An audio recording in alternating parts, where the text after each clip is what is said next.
Hey everyone, let's stick with us versus herd. If it's your first time here, like the content, hit subscribe. If you want to join the UVH fam, links are below in the description to our Discord, options trading group on Facebook, and the UVH Academy. And if you want to get started with our live streams Monday through Friday, links are below in the description as well. Today, I didn't have any realized profit or loss. Account down about 380, 390-ish on the daily down in here. So kind of today was just a wait and see, kind of see what happens. I only did make 2 trades here today in Netflix and in AMD, which I'm going to cover in just a minute, what trades I did, what I'm looking for in terms of getting out with a profit, and how I'm going to do that. But if you made money today, comment below, got paid. If you lost money today, comment learned a lesson. If you could do me a big favor, hit the like button for the YouTube algo. I want to talk about first, before we get into some of the trades that I'm doing right now, I want to talk about where the stock market is right now, what we have looking forward to tomorrow. And I think the biggest thing that we have going on into tomorrow is we have Joe Biden's stimulus plan, Biden's or COVID relief plan is what they call it, but it's essentially a stimulus plan, 1.9 trillion. He's actually going to be announcing that probably right before you're watching this video, like right now. When you're watching this video, Joe Biden's probably announcing his stimulus plan, like right now, or just within a few minutes. But it's going to include $1,400 payments to Americans. It's going to bring the total of $2,000, which we've already received, or Americans received $600 payments.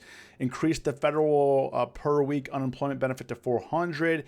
This is a big one right here, increasing the federal minimum wage to $15 per hour. So I don't know if we'll see if this passes or not. I mean, we'll see. I mean, a lot of people opposed this like back in the just recently too. So we'll see what happens. 350 billion in state and local government, 170 billion for K through 12 schools. I'm not going to go through this whole thing. 15 billion for COVID testing. So, listen tonight to Joe. You can see what he's going to be doing here for the stimulus plan or COVID relief plan, but you can also look on here in terms of CNBC and kind of see what happens here.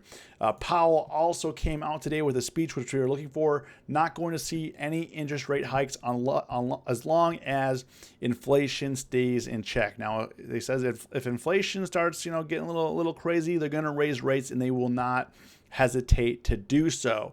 So he says, should inflation accelerate, we have the tools for that and we will use them. So we will see. He says they're not going to raise rates, by the way, which is no time soon. So just be mindful that if inflation, which most people are worried about because they're just printing stacks of cash, most people are worried about inflation. So we'll see. We'll see how long it takes to get them to raise rates after they print all this money. But today, looking at SPY, looking at Qs, I mean, today I honestly thought we were going to break out of what we were in, looking over the last few days, but we have not. They are literally pinning the stock market. I mean, it closed at 378. We hit a high of 381, about 381.11 today. Literally being pinned here, 378, 379. I mean, we've been here for 1, 2, 3, 4, 5 to 6 days we've been here, which in this market feels like a turning. People are like, I don't know why the market's not going up. I mean, this is not a bad thing either. I mean, sure. I mean, it did sell off a little bit aggressively today, but it's just back to where it was. I mean, really, the market hasn't been doing anything for the last few days. I mean, if you're day trading, you can definitely catch the momentum here. For me, I really haven't been day trading, just been focusing on swing trading. So that's why, I've literally done really not a whole lot this week, in terms of what. I think this is the first time looking over. Let me pull up my P&Ls here. The first time in a long time, like today, I didn't have any realized profit or loss today. And then was this Tuesday? I didn't have any realized profit or loss. However, Monday I was up 418 and I was up 289 realized yesterday. So I'm up about $700 a week. So I'm not like crushing it, but we're not really, for swing trading, we're not really going anywhere either. I'm not really day trading all that much. I mean, yesterday I had some day trades, but for swing trading, I mean, when you go up and you go back to the same place, I mean, what do you expect is going to happen here? Social media stocks definitely got hit today. I mean, Snapchat was down pretty big. I mean, down 8%, which, I mean, that's pretty big. I mean, it's gone from 57 down to 49. Facebook, which I'm currently in right now, thankfully only sold off 2%. So, I mean, it was the stronger one, but I am currently in Facebook a credit put spread, but I have till February. My plan is to play the pre-earnings run up on Facebook, so I'm in a debit call spread on that. AMD, I'm in some positions as well. AMD, what I like about AMD, so I have some calls. I'm also have a debit call spread in February. What I like about AMD right now is, even though today was selling pretty good, I mean, AMD held. AMD is hanging out here. Now, is it gonna go down to 89, 88? I mean, I definitely think it could test that area, but will it? That is the question. I'm not sure, so I started to lay in some positions. If it goes a little bit lower, I'll lay in a little bit more, but I do think this is gonna try to make another 95 to 99 run here. Obviously this is my opinion, what I'm personally positioned for, not investment advice. So I'm positioned to make a run 95, 97. I would love to sell at 97. So if AMD catches some legs here, as you can see all day, nice consolidation day. I mean, it did close down 1% lower, which is really nothing for AMD. I mean, it's okay. I mean, it sold off pretty hard yesterday. Today just kind of stayed about the same. And a lot of times I like to buy these dips on AMD because they pay off. Lululemon caused me the most pain today on Lululemon. Now, Lululemon, I'm in the 350 call, currently down 25%. Now, I definitely knew that I could be tested. Now, thankfully, I'm in February expiration. I have some time to kind of let it sift through, see what happens. I mean, even right now, after hours, it's pumping back up to 350.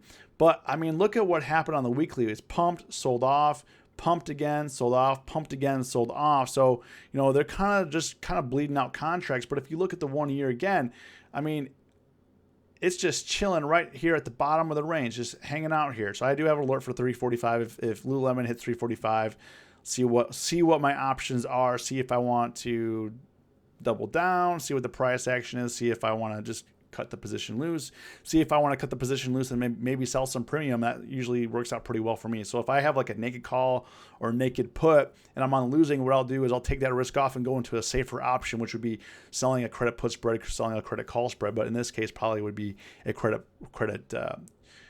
put spread. But since I have enough time, just kind of let it play out. I mean, I think that Lululemon is probably due for a bounce here, and it always seems to do this. It always seems to be, it tries to bleed you out and then it rips like way up. I mean, as you can see here, bleeds you way out, then rips way up. Now it's bleeding you way out. Now is it going to rip back up? I think Lululemon is trying to maintain a certain range here. And I think now that we're getting closer to the bottom range, I mean, could it test 343, 345? Absolutely. So, you got to keep an open mind when you're swing trading. You have to make sure you set up a realistic stop loss and also a plan to get out for profit or for loss. So right now it's just maintaining range. It's at the bottom of the range, which is why I'm down money. But mentally, I was already prepared for this because before I got into the trade, I said, hey, it could test these areas. So you have to be prepared for that.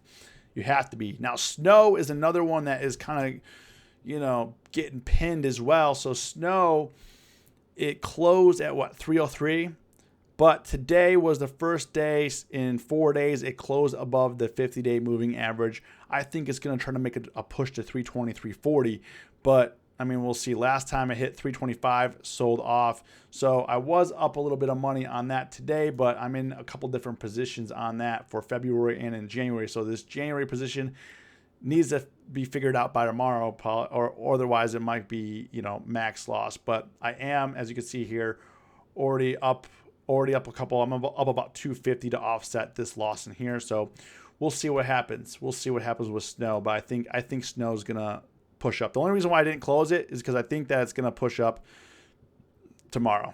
But you always have to be prepared that it might not. And that's why I have a couple positions in there. Netflix, I went into Netflix today as well. So Netflix, I did like that it sold off pretty nicely after the huge rip yesterday.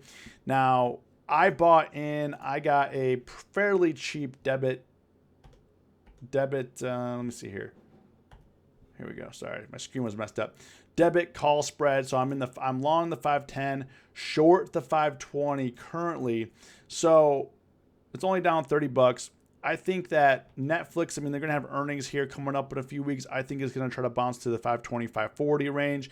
I'd like to see it hit like 535 area to get this spread closed out on Netflix.